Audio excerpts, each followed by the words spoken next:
Frère, je veux te dire la vérité. Il y a des choses que tu demanderas, Dieu les donnera directement. Mais il y a d'autres, tu devras insister. Et pas parce qu'il y a un démon. Des fois même, c'est vrai, il y a des puissants des ténèbres qui peuvent s'y opposer, comme cela est arrivé avec Daniel. Mais des fois, c'est Dieu seulement qui veut tester ta détermination. Vous voyez, lorsque Bartimée était en train de crier, Jésus-Christ l'entendait, mais il a laissé crier davantage. Alléluia. Il a entendu dès la première fois, mais il voulait savoir s'il le voulait vraiment. Et des fois, quand tu pries, Dieu veut tester si vraiment tu le veux. Je me souviens au début de ma vie chrétienne, je faisais des choses terribles. J'entrais dans la prière et je disais, Dieu, aujourd'hui je ne vais pas sortir d'ici si tu ne me parles pas. Qui a déjà fait ça?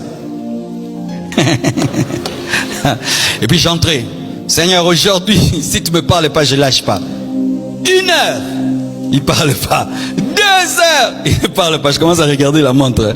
3 heures. Ah. Ok, comme tu veux. Mais quand j'ai lu l'histoire d'Heidi Nabala, je me suis vraiment repenti. Heidi Nabala, quand il a lu la parole de Dieu, il s'est rendu compte que Dieu pouvait faire aujourd'hui les miracles qu'il a fait hier. Il est allé dans une grotte prier. Il a dit, je vais jeûner jusqu'à ce que Jésus m'apparaisse. Et Heidi Nabala est entré dans cette grotte. Il a commencé à prier. Il était faible, fatigué comme tout. Et il a dit, si je vais mourir, je mourrai. Mais je ne peux pas servir Dieu sans puissance. Jésus doit m'apparaître.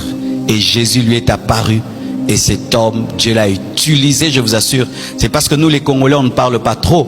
Mais peut-être que Dieu l'a utilisé même plus que tous ces grands hommes de Dieu américains dont vous entendez parler. C'était extraordinaire. Il était même devenu un paralytique. Mais même assis sur une chaise roulante, il disait à d'autres paralytiques de marcher. Et lui n'avait même pas besoin de chorale, non. Il parlait en swahili, pas de français, pas de lingala. Et un message très simple. Et lui, quand il tenait les croisades, vous savez ce qu'il faisait? On mettait devant lui les paralytiques. Les premières personnes, c'était des paralytiques, vraiment là, et des vrais. Après, des personnes normales. Tu t'imagines, tu es en train de prêcher là, tu vois 1000. Et il finissait et puis il dit, Kwa jina la Yesu, Mosimame, Mosimame. Et les gens commencent à sauter. Et le prix, c'était quoi? L'insistance. Tu pries, mais tu n'es pas déterminé, c'est ça ton problème. Tu lâches vite. Tu quittes une requête pour une autre. Pendant un temps, tu demandes telle chose. Quand ça n'arrive pas, tu lâches. Et tu pries, ça n'arrive pas, tu lâches. Et tu as beaucoup de chantiers spirituels. Ouais.